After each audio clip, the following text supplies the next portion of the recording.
We are in we're in Pesachim Rav Aleph.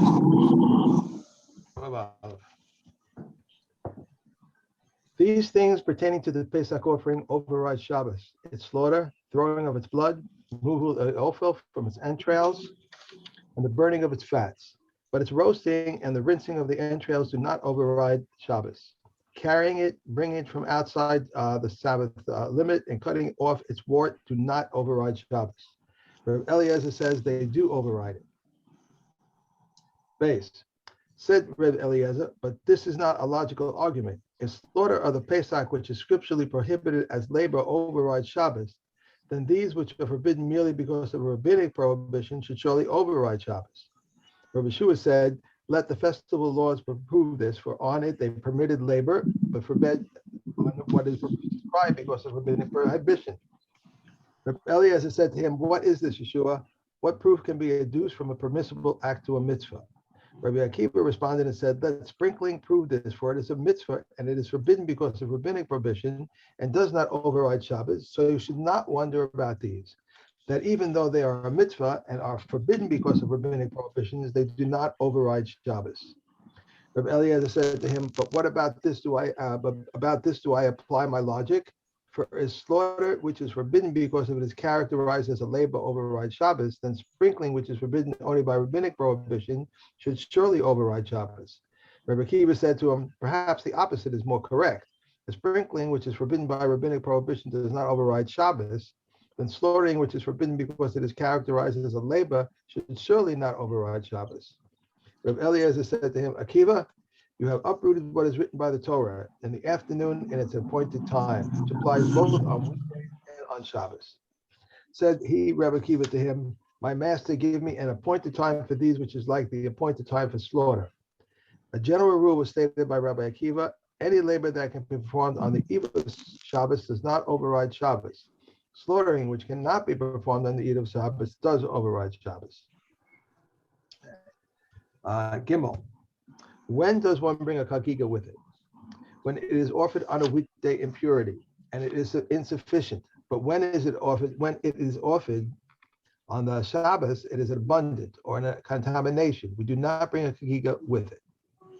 Okay, so now we asked the question before about what are the dinim of the chagiga, the korban chagiga.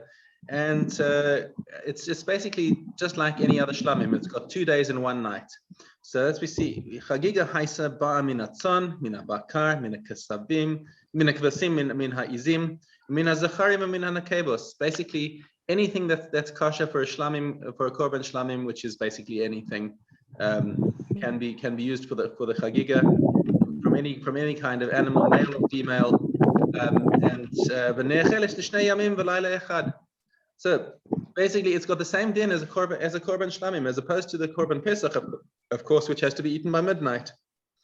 So technically, what they could even do is they could bring a korban shlamim on the day on the 14th, and they could start eating that if they're already hungry.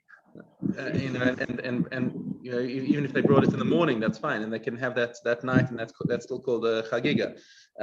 But if it is actually eaten at the same table as the korban pesach, the Chazal said that it should actually be treated as the korban pesach, and it has to be finished, and whatever's left over after midnight must be burned, because they didn't want people to confuse the meat of the chagiga with the meat of the korban pesach, and next thing you've got meat of the korban pesach left over, which of course is not allowed. Okay. Mishna, hey, haPesach sheshchato shelo lishmo b'Shabbos. Now, what happens if somebody has a korban pesach? So basically, this is where erev Pesach falls on Shabbos. Okay, where erev Pesach falls on Shabbos, and he shechts the korban pesach, but he does it shelo lishmo, which means that he thought it was a shlamim. Now, if you think that something is a shlamim and you shecht it on Shabbos, you're not allowed to shecht a shlamim on Shabbos. There's no imperative there's no heter to bring a korban shlamim on Shabbos. Okay, chayav alav chatas. So he has to bring a korban chatas for that because it was a mistake. It's got kares. Okay. But any other korban that he shechted for the sake of Pesach. So let's say it was the 14th that fell on Shabbos, and he's got a korban shlamim over here. He thought it was a Pesach, and he shechted it as a Pesach. Im einan re'uyin chayav. If it's something that obviously is intrinsically not suitable to be a korban Pesach, for example, let's say it's too old, or it's a female, or it's the wrong species. Okay, you can't take a calf and say, oh, I thought it was a korban Pesach, because that's just that kind of ignorance is considered negligent, and he also has to bring a korban chatas. The imre oyin hen, but if it was a bona fide mistake where he saw a young sheep or goat, and it was the right age, it wasn't a Baal Mum, and he said, oh, okay, I'm going to shech this as a korban Pesach, and it turns out that it had been designated as shlamim. Now there's a machlokes tanaim about this. Rabbi Eliezer mechayev chatas. He says you still chayev chatas because tachlis you shechted an animal that you weren't allowed to shecht on Shabbos. Rabbi Yeshua poter. He says no, you don't need a korban chatas for that. Amar Rabbi Eliezer, ma ima pesach shu mutar lishmo. Come on, make a kal v'chomer. The Pesach is mutar to shecht on Shabbos, right? Okay, if it's shechted properly. Because sheshina is shemo, but you did the wrong thing and you shechted it, you're chayav. Zvachim shehin asurim lishman. This shlamim over here, which was asur to shecht on Shabbos in the first place, because sheshina is shaman eino din she'yeh chayav. So now he did even worse, and he shechted it for something that wasn't even its original purpose. Shouldn't he also be chayav? Should be kal v'chomer. Amar lo Rabbi Yeshua, no, that's not a good kal v'chomer. Im amarta v'pesach sheshina ledavar asur tomar bizvachim sheshina ledavar mutar. That makes sense for a korban Pesach because he thought it was a shlamim and he did it on Shabbos. So he thought he was shechting shlamim on Shabbos, which is that's negligent, and that's his chayav chatas. But when he took the shlamim and he thought it was a Pesach and he shechted it as a Pesach, he thought it was mutar. So why should he have to bring a korban Pesach? Go korban chatas now. Amar lo Rabbi Eliezer, Emorit tzibor yochichu shehen mutarin lishman v'ashochet lishman chayav. But what if you have the korban tzibor, which is shechted, it's mutarin lishman. They are let's see this tzibor hakravasa emorim but tzibor she yakrivum. So the bringing of the entrails of the korban tzibor, right? Olos tamid musaf and whatever that are brought on Shabbos. So tamid, let's say. So the tamid that's brought on Shabbos is allowed. Okay. Shein mutar and lishman, and they're brought and they're completely mutar if they're brought lishma. Shochet lishman, but somebody who shechts it for the sake of a tamid, when he shechts something that's not a tamid for the sake of a tamid, okay, chayav. He's chayav chatas for shechting it, even though he thought he was doing something mutar. Okay, so now he's slagging up Rabbi Yeshua's logic. You're saying that just because he thinks he's doing something mutar, he should be off the hook. No, we have a din that the tamid, if somebody shechts an animal thinking it's the tamid, and it's not really the tamid, then he's still chayav chatas. Okay. Amar lo Rabbi Yeshua says, no, you're bringing a bad example again. You're talking about a communal sacrifice, which has a limit. You're not allowed to bring more than one tamid. You're not allowed to bring more than one musaf. So once the tamid has been brought, it's brought, and there's no longer a heter to bring another tamid on Shabbos. However, Tomar b'Pesach she'en lakitzva. You've got thousands and thousands of people all bringing korban Pesach. So he brought another one. How can you hold him liable for shechting something that he thought was a korban Pesach and it turned out not to be? So Rabbi Meir comes in and says, he says, you know what? He disagrees, in fact, with the halacha that even Rabbi Yeshua agrees to, and says that even if somebody brings an extra korban tamid and puts the emorim on the mizbeach, he's still pater because he thought he was doing something that was mutar. Okay. However, the halacha follows not Rabbi Eliezer, Rabbi Meir, it follows Rabbi Yoshua. I'd like to Okay. go back a bit. I want to review something.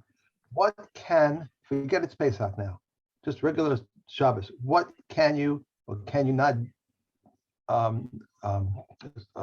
shecht and on Shabbos? So on the Shabbos, you're only on the Shabbos for the tzibur, you're allowed to bring the korban tamid and the korban musaf, because those are the things that are specifically said must be done on the day. For the Pesach, you would bring a korban Pesach. You're not allowed to bring a korban shlamim on Pesach. You're also not allowed to shech the chagiga on Shabbos. But so on Pesach, it comes out on Shabbos. The only thing you can really shecht and cook is the Pesach is the Pesach. You're talking about if the Erev Pesach falls on Shabbos. Right. Because that's when Right, the korban Pesach has to be brought. It's on Erev Shabbos. Right. It's on Erev Pesach. Right. So if that falls on Shabbos, the only thing that is allowed to be brought is the korban Pesach. There's no chagiga. Why would he? There's no katas. There's nothing else. This is the korban Pesach. That's it. Shabbos day. Yeah, and of course, I mean, Correct? you've still got the korban tamid and the korban musaf of Shabbos that are brought. You do have those there then on the same. Yeah, of course. Korban. But that's every Shabbos. Right. So what's unique about Erev Pesach is that you also have a heter to shech the korban Pesach. It's interesting that he would think that he knows it's Pesach. He knows he can only bring the tamid, the musaf. Why would he even think, that I'm going to bring a shlamim, I'm going to bring a giga, it's a totally theory. forgot. He got confused. He forgot it was Shabbos, let's say. Right. Now anything else where you have any chatas on Shabbos, we're talking about where somebody did it b'shogeg. It was negligent. If it was deliberate, he doesn't bring a chatas. That's the basic principle about a chatas, is that you never bring it if it's deliberate. So he could still bring a katas along with the Pesach, korban Pesach. Well, the chatas isn't brought on Shabbos. The chatas is brought on Chol. Oh, right. But he's now got a chiyuv. He's got to bring a korban chatas at some point. It's just now a chiyuv that's on him, and he has to bring it at some point. But he's not allowed to bring the korban chatas on a Shabbos. And Kol HaMoed is included. He could bring it on Kol HaMoed then. Yeah, he could bring it on Kol HaMoed, no problem. Right. Okay. There's one something you can't bring on Kol HaMoed. I forgot what it was. So I think it was something you weren't allowed to bring, or Kol HaMoed. Well, remember on Kol HaMoed, there's I think you might be thinking of the isser of shechting anything on chametz. If you still have chametz in your possession, then there's a separate isser now to bring any kind of korban when you have chametz in your possession. Right. So you can't bring birds, and you can't do the not birds, but what's it called? You know what I mean? When the flower offering and all that. That doesn't happen. Right. Okay, but that's only an isser if he owns chametz. The rest of the voluntary offerings you can bring on Chol HaMoed here. Okay. Mishna Vav, Shchato shelo le'ochlav v'shelo le'maniyav. So again, this is still talking about the circumstance where you've got Erev Pesach on Shabbos. So he makes a psul in the korban by shechting it for people who are not part of the group, or shechting it for people who are not capable of eating it. La'areilin v'laf tamein, for people who are uncircumcised or people who are tamei. He is chayav because he shechted an animal, he's rendered the thing pasul, and therefore he's chayav for shochet on Shabbos. Okay. However, if he has in mind both for people who can eat it and for people who can't eat it, for people who are in the group and for people who are out the group, for people who are circumcised and for people who are uncircumcised, if he had in mind for people who are tahor and tameh, he's pater. Why? Because we've learned this before that the avad, this is kasher. As long as some people who can eat it are included in his kavanah, then it's a kosher shechita, and therefore there's nothing to be chayav on. He shechted the animal, and then they look at it and say, "Oh my gosh, this animal's a baal mum." He's chayav. Why? Because a baal mum is something that's obvious. If you look at if you have a chiyuv to check an animal before you bring it into the mikdash to check that it's not a baal mum. If he shechts it and discovers that it's a baal mum, that's negligence, and therefore he's chayav chatas for that. Okay. If, however, he shechts it and they discover that it's got a mum in a place it's a treifa animal, That's pater because that's an ones. That's something he couldn't have known. He can't be held accountable for the fact that that this animal turned out to be a treifa. What happens if he shechted it and it turns out that the Baalim have changed their mind about this animal? They said, no, we don't want this animal anymore. We chose a different animal. So again, what's a guy to do? He says, or shemesu, or the owners died, or shenitma, or the owners became tameh. Patur, what's a guy to do? How's he supposed to know who's alive or dead and who became tameh or didn't become tameh? He shechted it in good faith, and it turned out that the owners had messed him up. So he is patur. Okay, that's the new Mishnah for the day. Gimel Vav? Gimel Zion. If someone is going to slaughter his Pesach offering to circumcise his son or to dine at a betrothal feast at a house of his father-in-law, and he remembers that he has chametz at home, if he is able to remove it, and then return to his mitzvah, he must go back and remove it. But if not, he nullifies it in his heart. If he is on his way to save people from a marauding troop, from a river, from bandits, from a fire, or from a collapsed building, he nullifies it in his heart. If he was but to establish a voluntary resting place, he must return at once. Similarly, if someone left Yerushalayim and remembered that he had sacrificial meat in his hand, if he had passed Sofim, he burns it where he is. But if not, he must return and burn it before the temple with the wood of the altar. How much and for how much chametz or meat must they return? Ramesh says in either case when there is as much as a beta. Rabbi Yehuda says in either case when there is as much as a chazayas. But the Chachamim say for sacrificial meat as much as a chazayas, but for chametz as much as a beta. What is required to do work on Pesach until midday? We may do work, but where it's necessary not to do work, we may not do work. If one goes from where they do work to where they do not, and from where they do not to where they do, we lay upon him the stringencies of the place which he has left and the stringencies of the place to which he has gone. But let no man deviate those local customs to avoid conflict. Okay. Erevin Daled Gimel.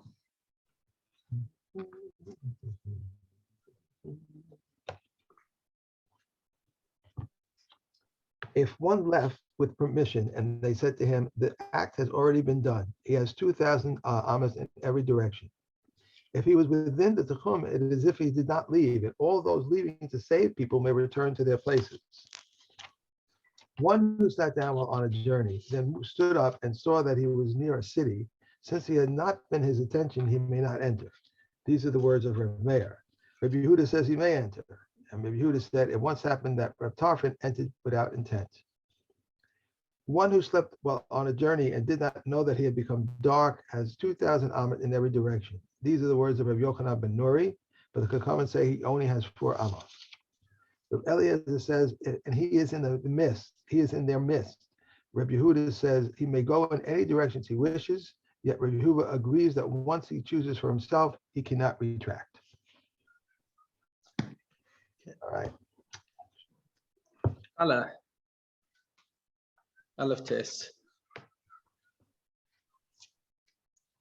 Allah and Truma carry the penalties of death and the additional 5th and are forbidden to non-priests. Are property of the priest, are neutralized in 101, require the washing of hands and sunset, and may not be separated from the clean for the unclean, and only from that which is nearby and from finished products. If one says, let all my threshing floor be teruma and all my dolchala, he has said nothing until he leaves over part of it. Produce from outside the land which entered the land is liable to chala, and if it went there from here, Reb Eliezer obligates, but Reb Akiva exempts. Soil from outside the land which came to the land in a ship is liable to masros and to the 7th year. Reb Yehuda said when the ship touches the ground. Dough which has been kneaded with fruit juice is liable to chala and may be eaten with unclean hands. Machshirin. Okay. Aleph Gimel. If one shook a tree and fruit fell into another tree, or one shook a branch and fruit fell onto another branch, and unto them were seeds or vegetables that were attached to the ground, Reb Shammai says it is included in the law of if water is placed, but Beis Hillel says it is not included in the law if water is placed. Reb Yeshua said in the name of Abba Yossi Kali Kafri, a leader of Sivon, you should wonder yourself if there is liquid that generates I can't get the word out. Go ahead. If there's a liquid, a contaminated liquid in Torah until unless he has intention and puts it Shinema Bachiyutan Maim al Zera, if water is put on a seed. Susceptibility. That's the word. Susceptibility. Susceptibility. There we go. Couldn't get it out. If there is liquid that generates susceptibility to Tuma in the Torah, unless he places with it intent, for it is stated, but if water had been placed on a seed. If one shook a bundle of vegetables and the water fell from the upper part of the bundle to the lower part, Beit Shammai said it is included in the law of water is placed. Beis Hillel said it is not included in the law of water is placed.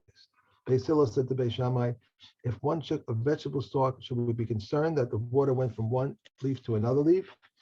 Beit Shammai said to him, because the stalk is one item and a bundle compromises many stalks. Beis Hillel said to them, if one brought up a sack of fruits full of fruits and placed them on the banks of the river, should we be concerned that the water descended from the top of the sack to the bottom? But if he brought up two sacks and placed them one on top of the other, the bottom one is included in the law of if water is placed. Rabbi Yoshi says the bottom sack is also a tahor. Okay. One more. If one pressed on a leak, squeezed water from his hair with his garment, Rabbi Yoshi says what emerges is included in the law of if water is placed, but what remains is not included in the law of if water is placed, because he intends that all of it should emerge. Okay. You know, since I lost some of those things where I can't pronounce words, I'm glad I'm not taking my oral exams again. I'm just it's terrible. All animals born from the 1st of Tishrei until the 29th of Elul combined for Misa. 5 that were born before Rosh Hashanah and 5 that were born after Rosh Hashanah do not combine. 5 before the designated day and 5 after the designated day do combine.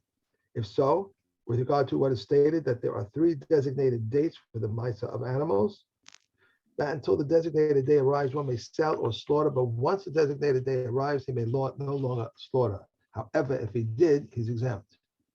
How does one separate Misa from them? He gathers them into a pen, makes a small opening for them so that 2 cannot exit at once. He then counts with a rod, 1, 2, 3, 4, 5, 6, 7, 8, 9, and the animal which exits 10th, he marks with a red dye and pronounces this one is Misa. If he did not mark it with red dye, or if he did not count them with a rod, or he counted them when they were crouching or standing, they are nevertheless counted for Misa. If he owned 100 and took 10, or he owned 10 and took 1, it is not Meiser. Rabbi Yossi, the son of Rabbi Yehuda, says this is Meiser. If one of the counted jumped back into their midst, they are exempt. If one of the animals designated as Meiser jumps into their midst, they must all be left to pasture until they develop blemishes, and may be eaten in their blemished state by their owners. If two animals exited together, he counts them 2 by 2. If he counted them as one, the 9th and 10th are ruined. If the 9th and 10th exited together, the 9th and 10th are ruined. If he called the 9th animal 10th and the 10th 9, the 9th, and the 11th one 10th, all 3 of them are consecrated. The 9th may be eaten in the blemished state, the 10th is Meiser, and the 11th is brought as a Shlomo offering, and it can produce a Tamora. These are the words of Rav Meir. Said Rabbi Yehuda, can a Tamora produce a Tamora? They said in the name of Rav Meir, if it were a Tamora, it would be not offered. If he called the 9th 1/10, the 10th 1/10, the 10th 1/10, and the 11th 1/10, the 11th is not consecrated. This is the rule. As long as the designation 10th has not been uprooted from it, the 11th one is not consecrated. We're going into Arachin. That's right. Gittin. Hey, if a man said, here is your get on condition that you give me 200 zuz, she's divorced. And she shall give it on condition that you give it to me between now and 30 days. If she gave it to him within 30 days, she's divorced. If not, she's not divorced. Rabbi Shimon ben Gamliel said, it occurred on Sidon that one said to his wife, here is your get on condition that you give me my cloak. And she lost his cloak, and the sage said, shall give him its value. If one said, here's your get on condition that you serve my father, or the condition that you nurse my son, how long must she nurse him? 2 years. This only says how long he must nurse him, but she serves his father for the same 2 years? Yeah, apparently. No. How long does she have to nurse the child? That's the 2 years.